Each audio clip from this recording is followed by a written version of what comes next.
Is it not insane for them to be covering this story still, making videos on this story without having watched Brian or David Pakman's response to the article? And this idea that, okay, some of the creators you've never heard of that were taking this stipend were critical of the DNC in this way, or, you know, said something in support of Gaza. I wonder if they would have after the full incubation period. You know? What a goalpost move. What an insane goalpost move. Remember when Olivia Giuliana couldn't find an opinion, anything to say about Zoran? Do we think this had nothing to do with the chorus thing? Yeah. What are we doing? What are these assumptions? What are these dots that they're connecting? This took me 2 seconds to find this. I haven't felt this genuinely excited about the progressive movement in America in a minute. Zoran Mamdani is taking the world by storm. If you don't know... Guys, she's in chorus. She's in the program. That took me 2 minutes to find that. Not even 2 minutes. It took me 1 minute to find a chorus creator that was absolutely fawning over Mamdani. Such little amount of effort was required. Take some fucking pride in your job. Have some dignity, for Christ's sakes. They're still talking about this, you guys, which is so depressing. And these videos are getting like really decent views compared to their other view counts. They're still covering it. They're still talking about this, and they're still gonna smear David Pakman in this video, I'm assuming. How do you say this guy's name? Is it David Pakman? I don't even know how to say it. David Pak. David Pakman said something like, "Is it APAC? Is it IPAC?" or something like that, and that's what this is coming from here. Come on. Anyway, here, let's play this. This is David Pakman responding to the Taylor Lorenz reporting. Some creators in the first 48 hours took the Wired story and expanded it with even more outrageous claims, suggesting that it's APAC or IPAC. I don't even know how it's pronounced. That is funding this show or other creators. Of course, not true. Can you go back a little bit? They're also focusing on just the least important part of that video that he put out, by the way. This is just like a random aside. I think the rest of the video is way more relevant to the discussion. I don't even APAC or IPAC. I don't even know how it's pronounced. APAC, IPAC. Keep it. APAC is to leftists what I guess George Soros is to MAGA, but I don't even know. I feel like a more appropriate analog would be like the deep state. How MAGA feels about the deep state. Like what they call the deep state. They allege that there's, you know, a vast bureaucracy staffed by people that are, you know, secretly the ones that are really pulling the strings for everything. That's what they call the deep state. And APAC to leftists, they represent, you know, they legitimately think APAC completely controls Congress. There was a CNN segment with Anna Kasparian recently where she straight up said, yes, I think APAC and Israel are literally controlling our government, like just going full Zog. Just play it one more time. With even more outrageous claims, suggesting that it's APAC or IPAC. I don't even know how it's pronounced. APAC, Whoopsie. IPAC, that is funding this show or other creators. Of course, not true. Oh, He's got to be joking. He's got to be doing some sort of dry humor bit there. I refuse to believe he doesn't know how shot it's pronounced. Shot there. I actually kind of think that that's what was happening. I could be wrong. That felt like a joke to me that Pakman was doing that. Bender shot. Now, chaser. I bring you. What's a funny joke? Am I crazy or am I being way too charitable? Like, did that not come across as kind of a joke when Pakman did that? It was a good joke.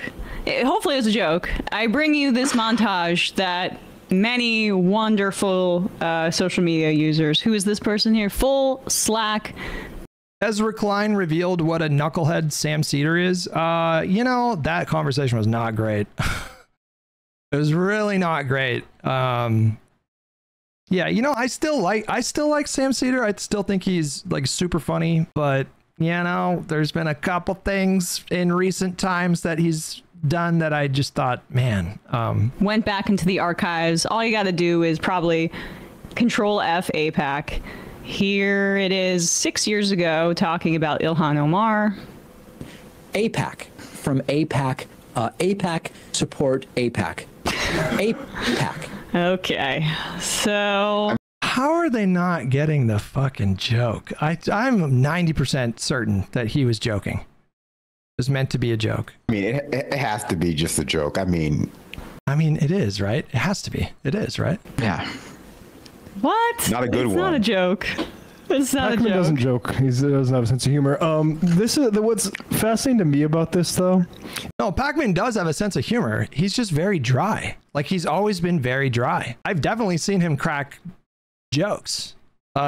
Is what he says. He's just not, he's never been over the top. Like, he's always been very dry in his delivery. Which is, Let me pin the video. Hold on. Threatening lawsuits about this stuff, yeah. Implying that the Wired article is like so defamatory and huge problems with it. He could call it fully debunked in what I would call a Trump-like turn of phrase. Oh, that was that statement that was like copy and pasted by a bunch of creators, calling it wholly and fully debunked or something like that. When not a single thing about it has been debunked. It's no. I mean, the overarching narrative that Chorus was, like, in practice restrictive on content published by the creators, that they were, you know, sworn to a level of secrecy that the article made it out to seem, the idea that they, you know, in practice really actually had to go through Chorus to coordinate interviews with politicians or other events, these kinds of things. Those, you know, that they were paid, quote unquote, paid to push the party line, which we got into a whole debate about that last night on Wick's panel. And it was so stupid. Like, it was so dumb. Like, the people that I was interacting with contorting themselves into pretzels to justify the claim that they were paid to push the party line. Like, there's just enough wiggle room with that phrasing where maybe you don't have to worry about getting sued for defamation. But the very clear implication that they were paid to push the party line is that they were paying people to essentially be sycophants for the Democratic Party. That was a very obvious implication. And that was completely debunked by the next day, 2 days. The article was still up in full, unchanged, on no correction. And certainly, I mean, she went even further. Like, she defamed, in my opinion. And I actually think that when Pakman was talking about potentially suing people, I don't even know if he was necessarily referring to Taylor. You could just as easily read it that he was considering defamation suits against the people who reacted to that article, because she was one of the most egregious examples.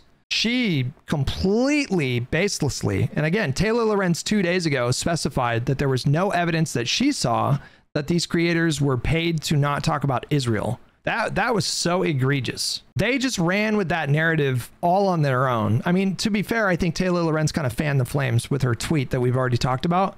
But that to me is like, Jesus. I mean, that's a really intense accusation to make. And she did it so casually, wasn't based on any kind of evidence.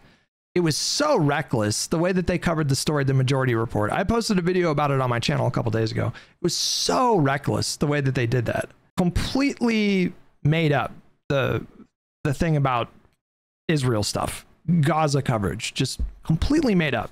Dude, Hutch, please stop. I don't know what you want me to stop. I will not stop. Whatever. Pay close attention to the Matt Lech guy. He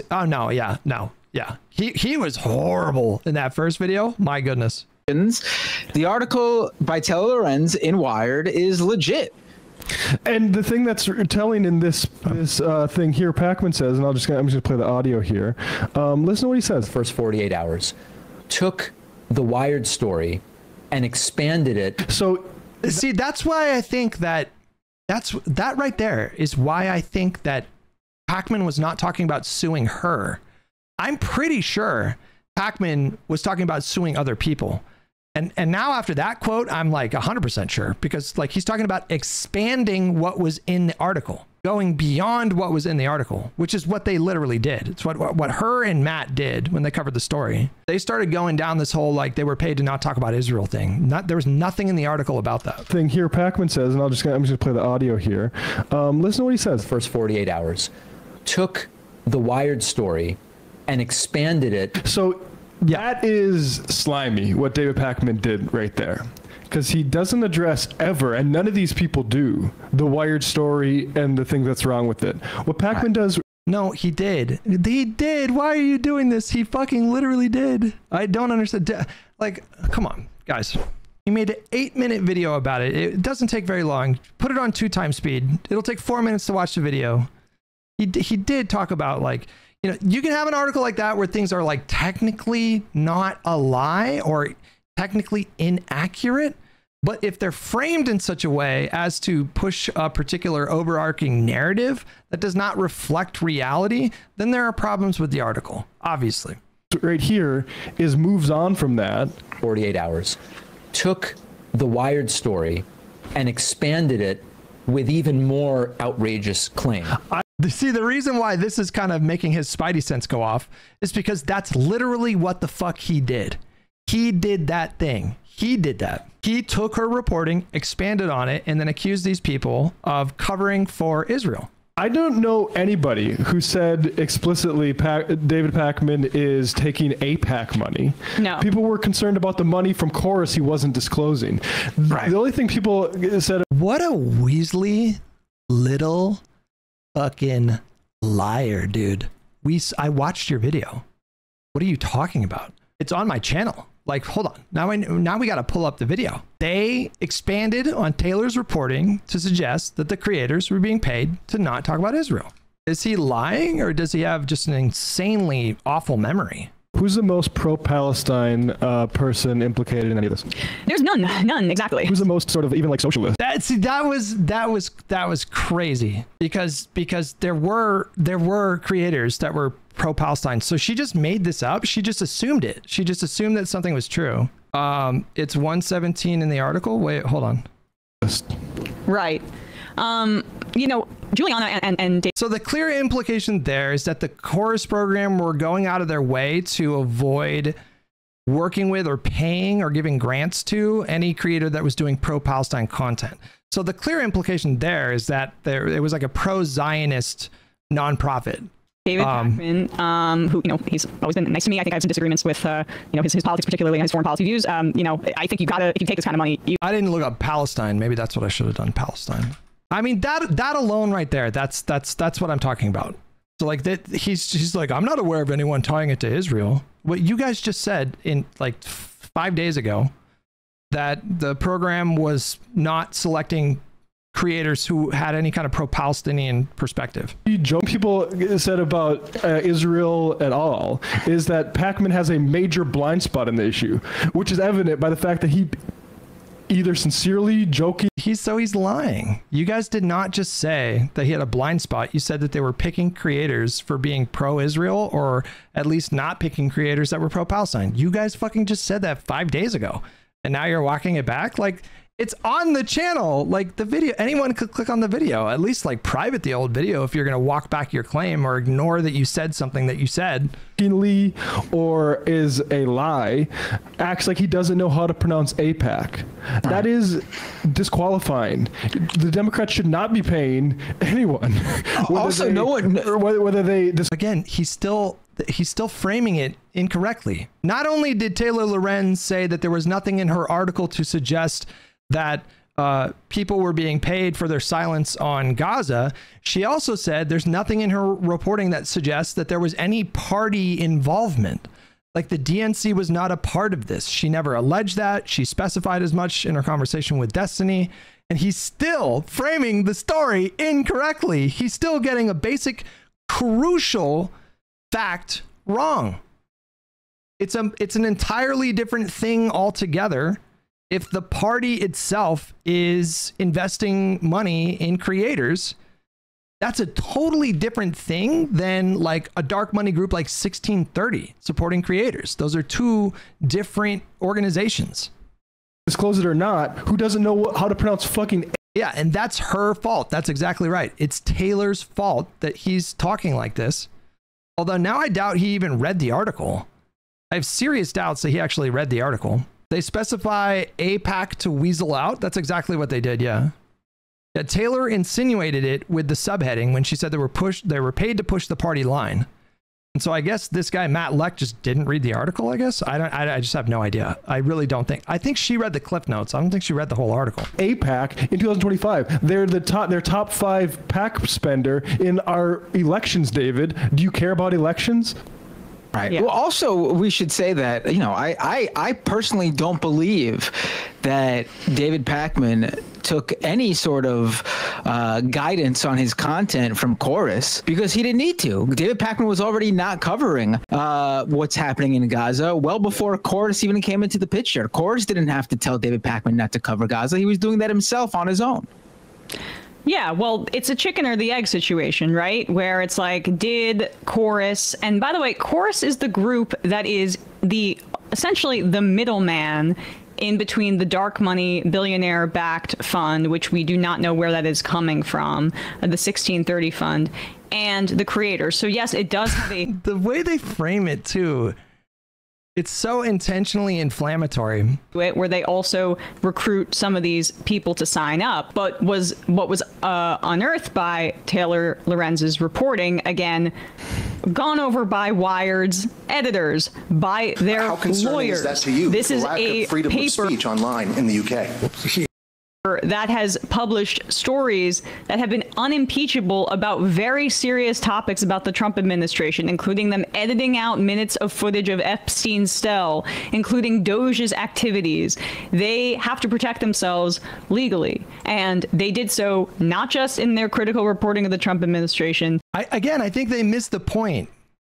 They're just entirely missing the point of what Pakman said. When Pakman said people were going... They were going beyond Taylor's reporting. I think that tells you that in the context of him mulling a potential defamation suit, he's not talking about Taylor Lorenz. He's talking about people actually, quite frankly, like her and Matt Lech, for expanding on the article in ways that there was no evidence for this. I mean, she's still doing it right now, for the record. She's doing it right now. She's doing the very thing that he's talking about in his video about potentially suing people. Instead, that has published stories that have been unimpeachable about very serious topics about the Trump administration, including them editing out minutes of footage of Epstein's cell, including Doge's activities. Maybe not here, but they have to protect themselves legally. And they did so not just in their critical reporting of the Trump administration, but they did so in this case as well. And I'd encourage people to listen to Taylor went on the Vanguard yesterday, and I was listening to a bit of it, and you know, she speaks about her history of reporting on libs of TikTok. I think she did a lot of critical reporting on Charlie Kirk, and she focuses on the influencer space in the political realm broadly. And none of these folks had anything to say back when she was covering these like Republican influencers in these in this incredibly critical way. But now all of a sudden they're going to use these same Trumpian tactics against her. And I mean, quite frankly, they're using Trumpian tactics where they're either being purposefully obtuse or just choosing to just tune out. I mean, I think it's pretty obvious that they have not watched Pakman himself respond to the article, which again is just amazing to me, because if you're going to cover a story and somebody makes a claim about someone, you should probably listen to what the person has to say in response to those claims. And it, you know, there's a part of the story at this point that has an update, which is basically like the lawyer writing in and saying like, hey, you know, this is our statement on it, but it didn't alter the substance of the story whatsoever. So this is what I meant to say. What Taylor mentioned in her interview with the Vanguard guys was like that I guess Tyler Cohen has accused her of being in league with Tucker Carlson. Tucker Carlson. Wait, so now that tells they didn't watch Brian's response. This is insane. Come on, guys. Am I crazy right now? Is it not insane for them to be covering this story still, making videos on this story without having watched Brian or David Pakman's response to the fucking article? How can you have an informed view of what you're talking about? How could you possibly be in a position to contribute anything of value to the discussion if you have not watched the response? Circular reporting is a hell of a drug. is defined as a situation where information appears from multiple independent sources, but in reality it originates from a single source. This phenomenon occurs in various fields, including journalism and scholarly research. Interesting. And his harassment of her and obsession with her. That was literally in BTC's response video, but the way that she describes it, she said apparently BTC put her in league with Tucker Carlson. So that very much suggests that she did not watch the video, right? Brian Tyler Cohen has accused her of the story whatsoever. This is what I meant to say. What Taylor mentioned in her interview with the Vanguard guys was like that I guess Brian Tyler Cohen has accused her of being in league with Tucker Carlson. So there's no way she watched the video. There's no way that she watched the response from Brian Tyler Cohen, which is bananas, because how the fuck are you going to comment on this story if you haven't even bothered to watch that? Tucker Carlson, and his harassment of her and obsession with her led to the doxing of her and her family. And she speaks about that there. This is not somebody who is in league with Republicans. I mean, Taylor is before.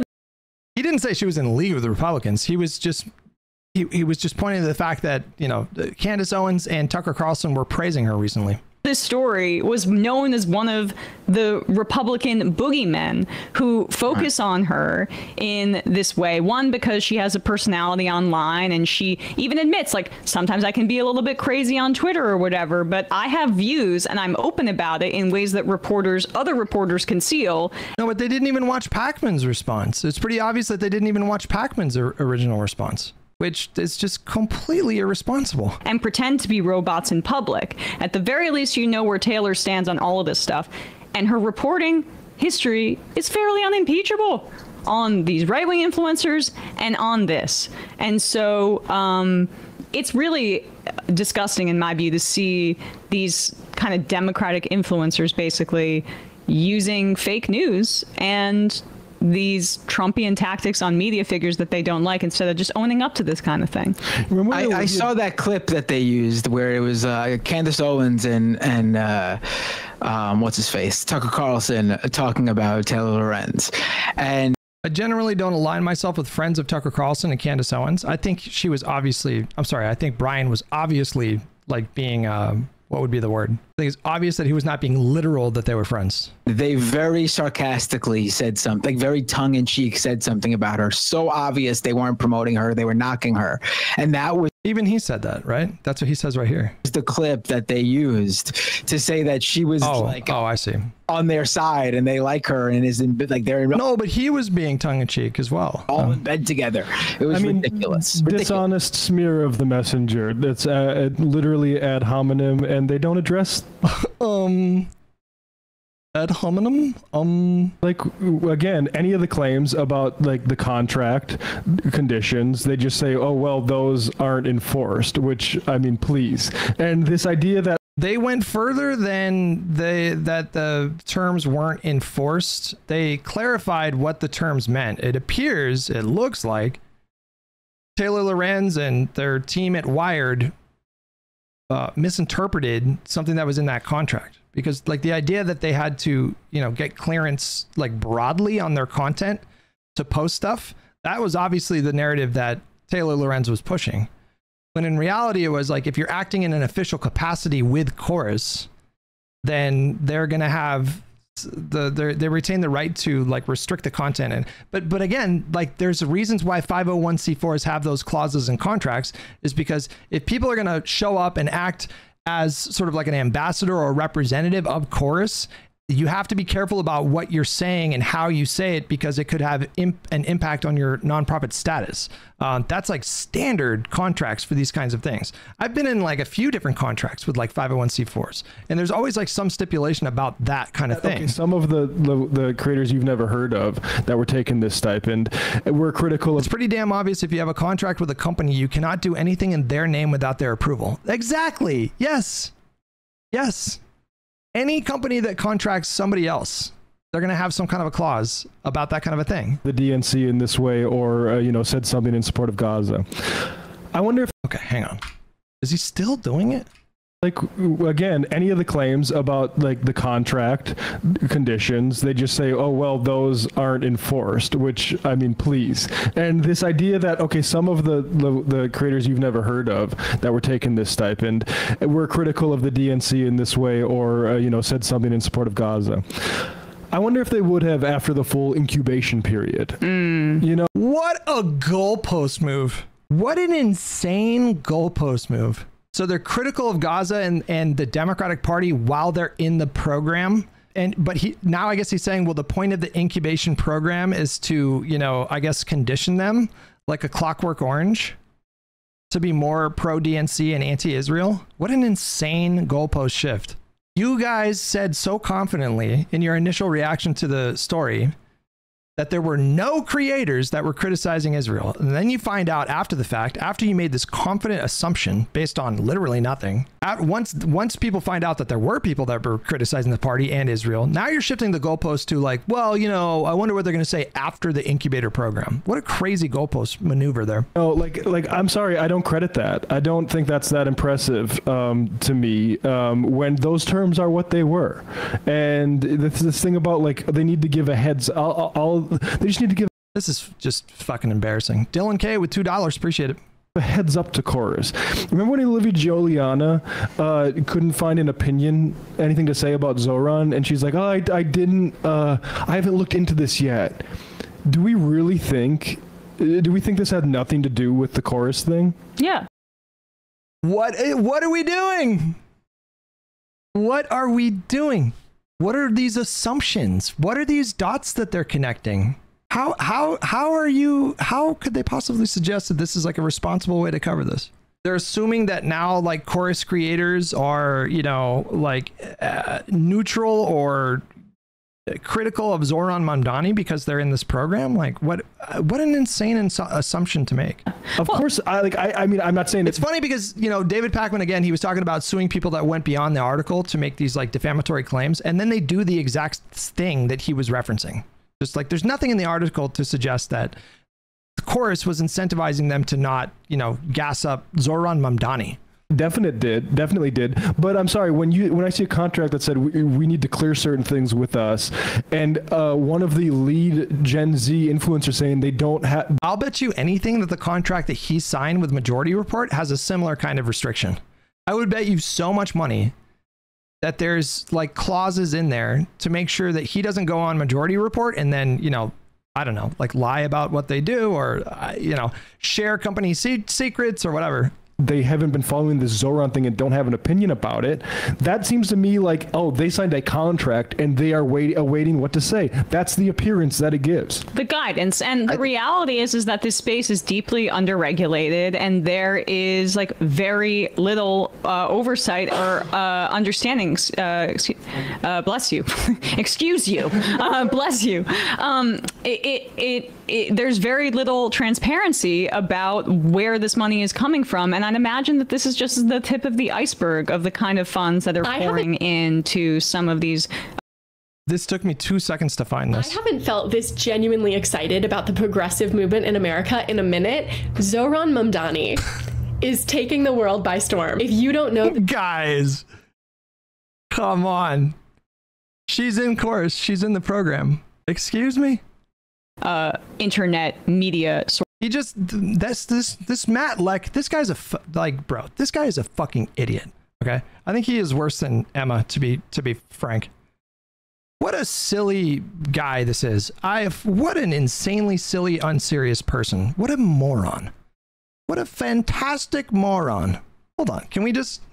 sources we understand that it gives definitely did. But I'm sorry, when I see a contract that said we need to clear certain things with us, and one of the lead Gen Z influencers saying they haven't been following this Zoran thing and don't have an opinion about it, that seems to me like, oh, they signed a contract and they are awaiting what to say. That's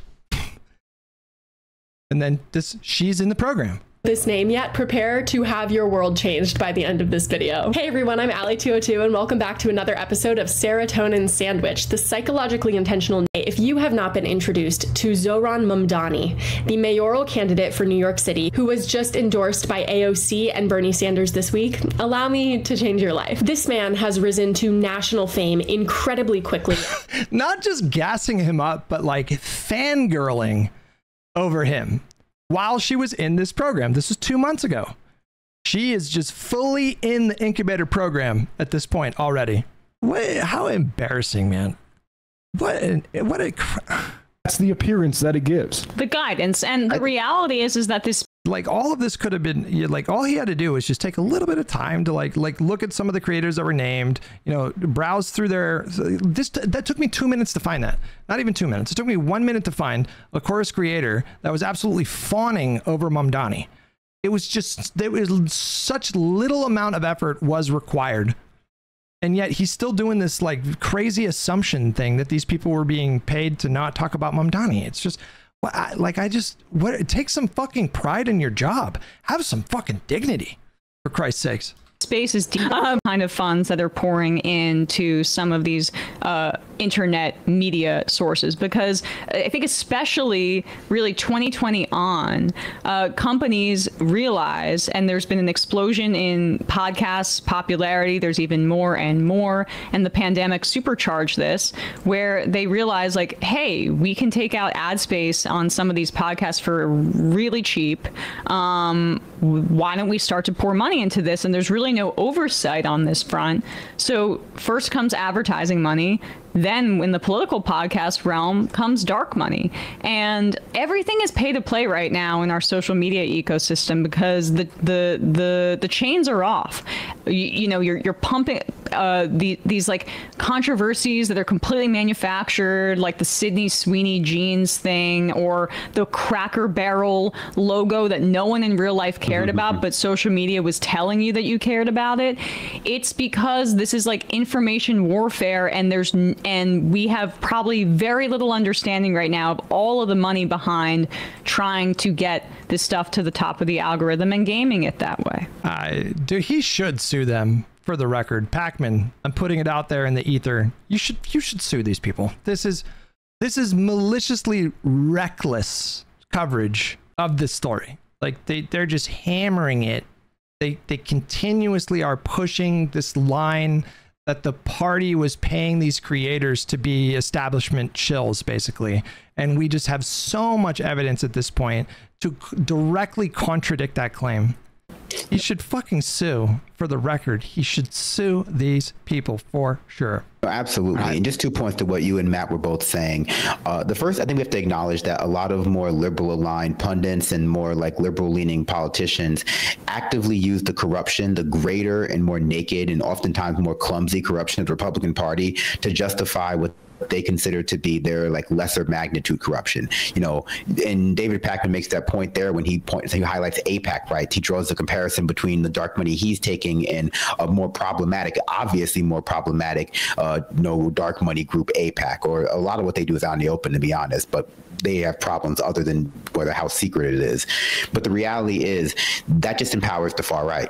Like engaging in the same type of corruption, engaging in the same kind of like naked corruption just allows for people who are disillusioned from, you know, from politics already to go, like, you see, it is all the same, which is partially what they're doing, but it's something that we have to acknowledge is a fundamental flow of lesser evilism, that you have people who are in like these liberal aligned spaces who look at how evil or how corrupt Republicans are and actively only try to be slightly less evil than they are. They don't try to be good. They just go like, well, I'll just be like slightly less bad than they are. That being said, I am very willing to take dark money from any group that is willing to give it to me. However, I am not willing to agree to make any concessions to the things that I say, not because of moral courage, but because... Okay, great. You've literally just justified Chorus. That's what was happening at Chorus. You don't have any evidence that they were being paid to temper their views, and you have plenty of evidence that they weren't being paid to temper their views. Great. Now you've just justified Chorus. Apply to Chorus. Maybe they'll accept you. Because of impulse control problems. So if we can make that deal and stick to it. Yeah, and I just want to say too that like the part of why this is such a betrayal is that the independent media space was supposed to be and sold to folks. One, I think Pakman describes himself as independent, if I'm not mistaken. He puts that in his marketing for sure. It's described as something that's basically outside of the perverting elements of the mainstream media here, That's where the value proposition, where I'm just responsible for you, and you have like the trappings of independent media, or the way that it's presented indicates that member supported. But it's in fact, it might actually be worse than a lot of some of our more established media standards that have been in place for a while. I mean, say what you want, of course, about the mainstream media. Independent media refers to any media such as television, newspaper, or online publications that operates free of influence by government or corporate interests. This independence allows these outlets to challenge dominant narratives and hold powerful entities accountable. So it doesn't mean that you don't have sponsors. It means that you have, if you do have sponsors, they have zero input on your stated positions or coverage of various events or whatever like that. It can be problematic if you're taking on corporate sponsors, but if you and this is what you hash out like in contracts or whatever, but if you insulate the business entity that you're running, the media entity that you're running, if you stipulate that they get no say whatsoever in like what you cover, I mean, I don't know. That's an interesting debate. Like if somebody has corporate sponsors, can they really be independent media? I would be willing to hear arguments on both sides of that, but I don't think it's necessarily mutually exclusive. Like as long as the sponsors, again, don't have any kind of editorial control, then I think that you can still say that. And all of that. But there is at least like Chris Hayes isn't determining what ads are going on his show, right? And there is a or even CNN. Yeah. Wait, hang on a second. Does Majority Report not do sponsors? They routinely partner with a variety of brands, often offering listeners exclusive discount codes and promotions. They're official. They have an official sponsor. What the fuck? Are you kidding me? They partner with Sunset Lake CBD, IAC Laser Engraving, Prolon, Cozy Earth, HelloFresh, Ritual, Nutrafol, Liquid IV, Babble, Henson Shaving, Just Coffee, Earth Breeze, Blue Land Cleaning Products, ExpressVPN, Shopify, Fast Growing Trees, Nuts.com. Are they speaking out against advertising in independent? If taking corporate sponsors disqualifies you from being an independent media person, then that would be downstreamed from a group like Chorus, right? And they have like 15 sponsors on their website, and they're over here shitting on his potential status as an independent media person. Have a meeting with the CEO, and that's an issue. But that's not determining your day-to-day coverage. I'm sorry, that's just not how it works there. You're getting money from a affiliate, like a Democratic affiliated dark money group. Are you serious? Are we stretching that? Is that even an appropriate? Like she called it the last time. She called it a Democratic firm. 1630. Would we call that a Democratic? Like what did she say? Democratic affiliated group? Maybe that's more appropriate. Serious? All right. That that's direct, and it's also you're not being transparent. If you have an advertiser, you read the. She's very clearly implying that Pakman is being directly influenced by the party. That's what she's very clearly implying, which is just that was not in Taylor Lorenz's reporting. She's completely misrepresenting what was actually written. Bad. Right. Yeah. But to me, like the ability. No, go ahead. Go. So what you were gonna say?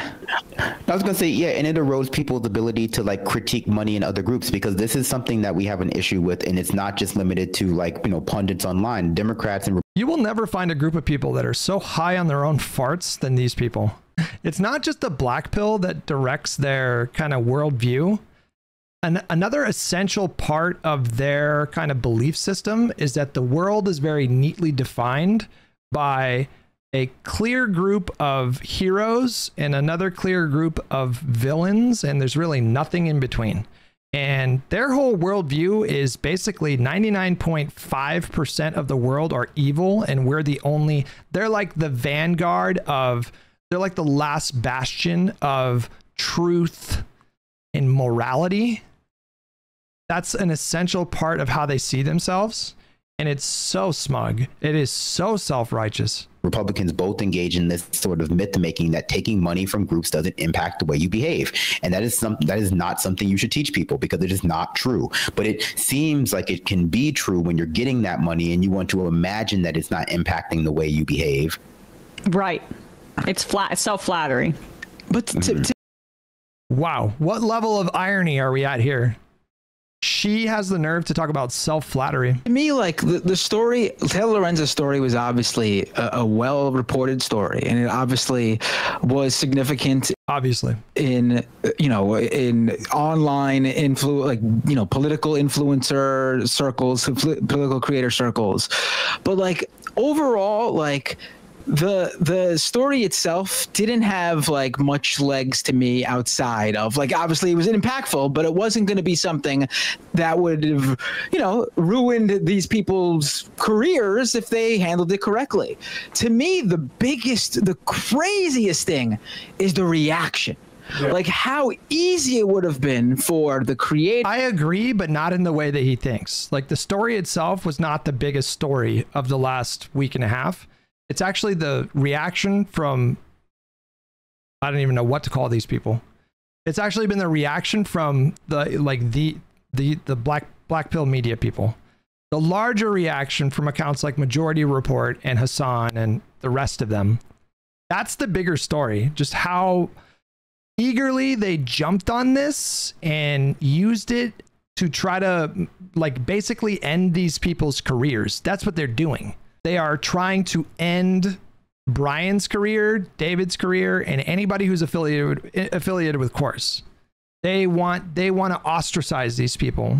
That's the bigger story. The article itself was problematic enough, but this coverage that they're giving is so embarrassing. Like, I don't know how they can how do they not have more pride in what they do? It blows my mind. You get paid to give your opinion on these stories, and you're not even going to listen to the response from Brian. You're not even going to listen to his response. His video, I mean, David Pakman is 8 minutes. You don't really have a good excuse for not watching that. Brian's video is like 3 minutes, like 4 minutes. And you couldn't take 4 minutes out of your day to watch that? Like, how? I mean, the chorus to come out, address the situation, put out a statement saying, we're going by the usual sort of, I guess, influencer sort of way of looking at things, but we really should treat ourselves like journalists because that's how our audience looks at us as they come to us for news. We might disagree with some parts of her reporting, but this is how our creators felt based on who she spoke to or the chat log she saw, and we're going to change how we do things here and work to be more transparent. It would have been super simple. Story would have been over. No one would be talking about it anymore, outside of certain circles. But instead they lied. No. They responded because you guys started lobbing hand grenades at them and engaging in completely, what do you call it, spurious conjecture? What does spurious mean? Not being what it purports to be, false or fake. I guess spurious and conjecture are two different things. Conjecture is like an incomplete kind of thing, right? Like an opinion or conclusion formed on the basis of incomplete information. These guys engaged in all kinds of baseless allegations based on nothing but conjecture. And what did you expect them to do? Just not respond to that? Are they just not allowed to respond when you guys are basically calling them paid Israeli shills? You guys are accusing them to be of being paid to be silent about a genocide. That's what you're doing. And you're like, oh, their reaction is so crazy. No, the accusations that you guys are making is so crazy. They lied over and over again about details in the story, about it being debunked, about Wired correcting it or something like that. I saw people arguing over. Oh, how far Majority Report has fallen. I mean, this is just a tragic downfall. Wired correcting the story when they never did. The story is exactly what was published. It's really not to the story as more information came in that did not change the actual reporting at all. Wait, it didn't change the actual reporting? Wait, hang on, hold on, hang on just a dark fucking second here. Dark money second. It didn't change the story? Hold on. If we go to the parentheses, Wilson maintained in a post-publication email that creators are free to work with other groups or take on partnerships outside of the Chorus program and say whatever they want as a part of that work on their own. That addition to the story right there completely changes the entire framing of the story. That's probably the crux of the story, is that the Chorus program was paying creators and they had, you know, a large amount of control over what the creators were outputting. Following publication of this article, Wilson said that there was no record of V being included in any Chorus materials, nor being named as a part of the effort. So that was a clarification from a point in the article where Lorenz alleges that the face of one particular creator was included in I think a pitch deck or something like that. I mean, still, just that one of saying that these creators were free to post whatever they wanted on their channel with no influence from Chorus. I mean, that directly contradicts the subheading of the article, that they were paid to push the party line, right? And they lied to their audience about it. To me, like, the first thing is forgivable. Some of these creators are new to the scene. Yep. They're fairly young, some of them. They're learning. They admit they made a mistake. Now he's in a roundabout way saying that, you know, Chorus was taking advantage of young creators to exploit them. And they correct from the mistakes that they learned about from this reporting, and they do better. That would have been that. But instead, they lied. For me personally, if I was the audience of any of these creators who went on record and so he's ostracizing them. He's saying that they don't deserve audiences anymore. They shouldn't be allowed to. Well, I don't know if he's saying it quite like that, but no, they shouldn't have platforms. They've disqualified themselves, is what he's saying. These are pretty serious smears, but okay. Lied about the story. I would never be able to trust these people again. They lied. I don't know how anybody trusts you guys for information, but the way that you cover this stuff, it's bananas. Pakman was already so established that is where it's a little bit more difficult, I think. As I had an interaction, you know, kind of debating this a little bit back and forth with John Favreau of PodSave, respectfully, but I basically was saying that kind of same point there, Binder, where it's just like, if you're a younger creator and they're probably not getting the max of $8,000 a month, they might be getting like $500 a month, and they maybe don't have a big following. You can see, like, they don't have the infrastructure almost to say no to that kind of thing. But when you're like Juliana or Pakman or somebody that's already has a big platform, I just think it's pretty indefensible. Singing to the Chorus writes in, is there any chance TYT knew about these contracts and that's why they accuse MR of the supposed Kamala ads? No. It's an interesting theory. No, I mean, making shit up. Well, what? What's this? The Kamala ads. Lefties accused MR of paid Kamala ads. Gotcha. Well, I mean, yeah, I guess the only reason I would say there's some weight to it maybe is just because I know that An average beard says you shouldn't go to people online for news. You should be researching opinions and making up your own mind. I think there's some truth to that. I think that people, you know, alternative media, I think is there's a lot of lies and slander, and there's per capita, there's probably a lot worse, like a lot more bad stuff, like unreliable sources of information on alternative media compared with legacy media. But I think what ideally people should do is they should curate a media diet of people that build trust with their audiences. And so if you know generally that you're gonna get accurate information from particular creators, then there's nothing wrong with going to that creator to see what they're talking about that day. But it shouldn't end there. You should independently be looking into these issues, and doing your own kind of fact checking and holding those creators accountable. Like, my audience does that all the time. So when I get something wrong, like, you guys don't hesitate to tell me. I think ideally that would be the best way to do it. When they might have some Democratic Party contacts from the time they sold their email list to the Biden campaign in 2020. I mean, why they would think that we would take this? I mean, you have to be projection. Cuckoo. I mean, the Pakman thing, and Binder's right. Like, the response has been shocking. Yeah. Just call it fully debunked. Again, that is a Trump-like attack on the press. Oh, and I'm sorry, Matt, but just to say, Pakman's threatening to sue Taylor. That is no, he's threatening to sue you guys. You're just too dumb to fucking pick up on what he was saying. Trump-like and messed up. Taylor gets enough abuse online, and I don't care if people don't agree with me on this. Cry bully, cry bully. We call these cry bullies. This is a cry bully tactic. That's what they're doing. They're being cry bullies. If you're a man, if you're Hunter S. Thompson, if you're like Glenn Greenwald from 10 years ago, you get to be somebody who's like opinionated on the internet, maybe have some opinions people don't agree with, you know, maybe piss some people off, and people don't write you're off your credibility or micro focus on maybe some of your flaws in the way they do for Taylor.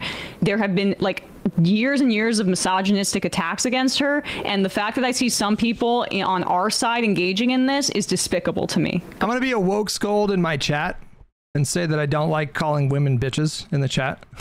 I prefer not to use that language. I'm fucking woke about that. Let's not do that.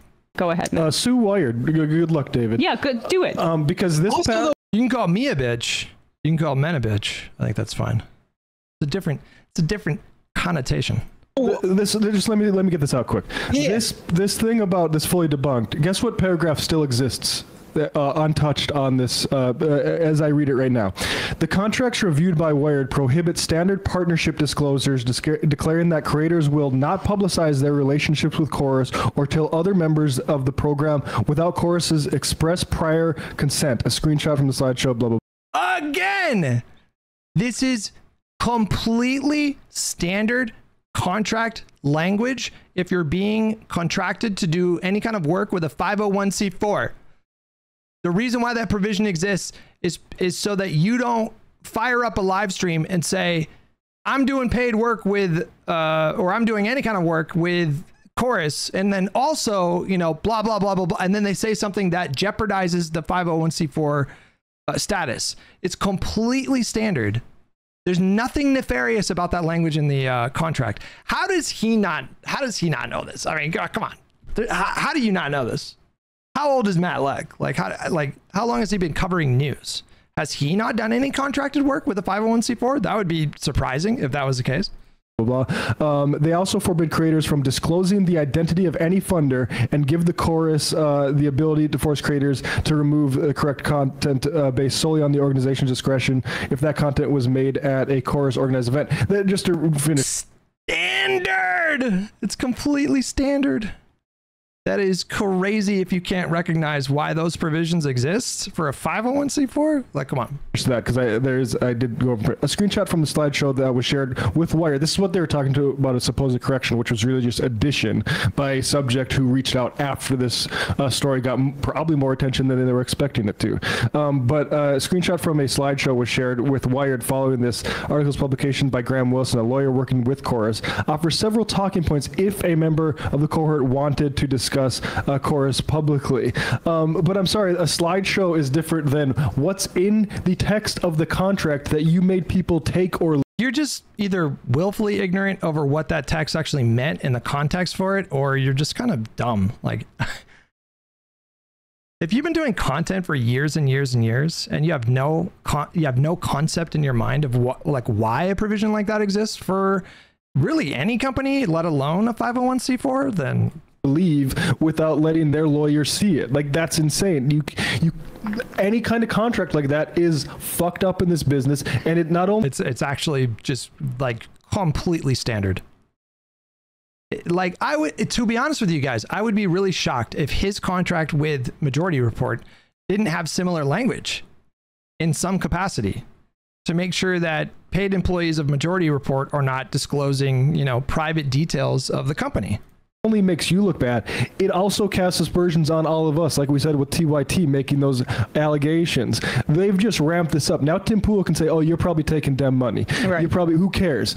The nihilism here by these people, and to act like this is about winning power or saving the world. It's about putting money in your fucking bank account. Right. Matt hit the broader thing there perfectly, but also I want to just focus on what would Pakman sue Taylor Lorenz over? Like, I looked at this, and when I heard someone told me he was threatening to sue her, like, what she says about him is indisputable because she clearly has his name in the proof. Like, there's that whole article that Matt just basically broke down some of the bigger parts, but Pakman is only named in a section with other influencers as influencers included in communication about the program, and in some cases, an onboarding session for those receiving payments from the 1630 fund.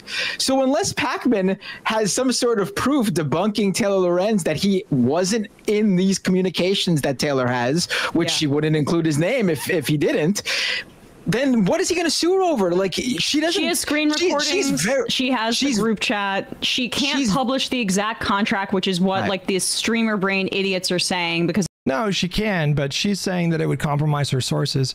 She's saying that it would compromise sources because I guess some of the ways that the contracts are drafted and formatted is that they include spaces that act as watermarks, which makes sense, but you could just transcribe the contract and then do it that way. Like, there would be a way to get around that. I think she also claimed that it's Wired's practice to not publish sort of source material like that to protect their sources, which I guess is somewhat plausible. Like, I'm not going to dismiss that possibility, but it's not that she can't produce them. I've never read the New York Times piece before that doesn't sometimes publish actual documents because they have to summarize them to not out their source. This is standard journalism, including the difference between a correction and an update. And everybody, and either people are being disingenuous or they don't have the media literacy to understand this. And I'm not sure which one is a worse problem. Matt has an appointment, so I'm going to read some IMs and get out of here. Sorry about that, guys. No, it's all good. I mean, we can't keep talking about this for an hour more. Nate Silver's Sweaty Abacus. Pretty neat how Pakman and all the other creators in the Wired article have gone with the Clarence Thomas defense regarding Harlan Crow. They just like what I do and me as a person. Please. They're comparing. Oh my God! Now they're comparing taking chorus funds to Clarence Thomas. You know, spending a month on like a $500 million yacht. Oh my God, bro. Please think no further on this. Luke from Oregon, live from the 16th. She told Destiny she signed a contract with Wired that says she won't disclose sources. Okay, well, maybe it is true that she can't reveal them. 30 Chorus Studio. Dave from Jamaica. Matt Binder is correct. Even Taylor herself said the reaction to the story shocked her. Hit dogs hollering is the phrase that people are using. Karl Marx, I'm embarrassed by you guys ignoring the most important and international and moral issue of our generation. Pakman losing a few dozen subscribers. Fundraising opportunity. It's not just about that. You guys are just, I mean, like, listen to your language today on your platform, which this, currently has 138,000 views. This was just posted less than 24 hours ago. And you've spent the entire time smearing this guy. If you think there's no reputational damage being done by the, extra commentary after the article was posted, then you guys are just, to whittle it down to just, oh, he lost a few dozen subscribers. Are you kidding me? You've used your platform and spent your time covering this, basically advocating for him to be ostracized. That's what you're doing. And it's not like you have no influence. So to minimize it in such a childish way, like, all right, well. Singing to the chorus, as reported by Nathan J. Robinson on Twitter, Pakman's brother, who's a producer on the show, was a regional director for the ADL. That's true. It's not APAC money, but Dave's love of the game. Still, I will forever call him David A. Pakman. I mean, what is that? To be fair, David was mispronouncing APAC as IPAC like 13 years ago. So I think there might be some sort of anxiety about, I think he's lying about not knowing how to pronounce it, but yeah. Weird stuff going on. Dan from Columbus, I watched Hasan covering APAC Man and pulled up the Pakman Reddit for the post saying that it could look the other way about the Wired article, but this was disqualifying. Pakman responded basically, I mispronounce stuff all the time. It's no big deal. Here's a list of other words I can't pronounce.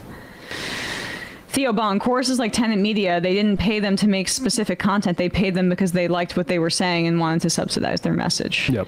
Kyle Lech, IPAC? I mean, to a certain extent, that would be true if they chose creators who broadly align with their, I think, like, what did they call it? Like, policy agenda? We still don't know what that is. I mean, Brian Tyler Cohen described them as a pro-democracy nonprofit. which, you know, that's pretty all encompassing, and you can accomplish the same ends. Like if your goal was to beat Republicans and elevate Democrats, you could, you know, one way you could frame that legally while still, you know, not jeopardizing your nonprofit status would, you know, be like pro-democracy, right? But it obviously implies a level of control that in practice, just, you know, we discovered pretty quickly that this just was not happening.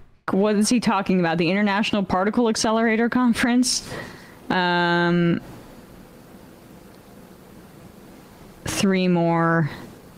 Frat or 12. The name is too cool for something so tawdry. Real dark money should include portraits of undead presidents. It's a sick idea. Yeah, I like that. Yeah, the abortion nurse.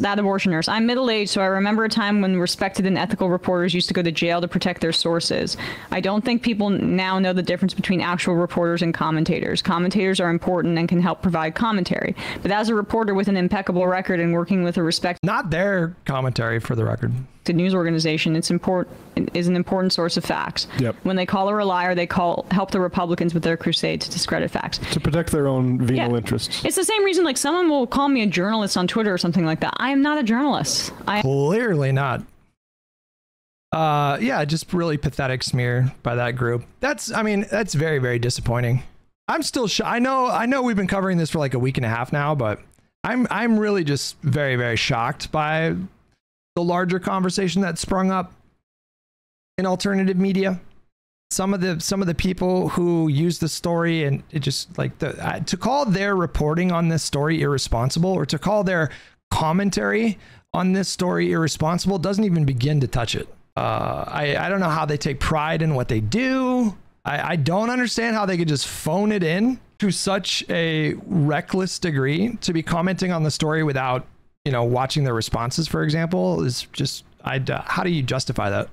How can anyone justify that? It would be super irresponsible if a journalist did that. But if you're a political commentator and you're covering a story, like, seek out all the different angles of the story. That's just 101, like one of the things that you should be doing. I mean, I don't know if this is malicious slander. I don't think it's malicious slander. I think they are kind of just blinded by bias in this particular moment, and I think they want to prop themselves up at the expense of others. Like, they are cannibalizing people like Brian and David in a way that's really self-serving, because they're not only tearing them down for something that they don't need to be ashamed about anything, they're also doing it in a way to sort of prop themselves up as like the virtuous alternative to this, you know, these corruptly influenced like Dems, like shills, DNC Israel shills, and them in comparison, they're actually the ones that are reporting on the truth and talking about like Gaza and just all this other stuff. It's like the whole thing is like really disgusting.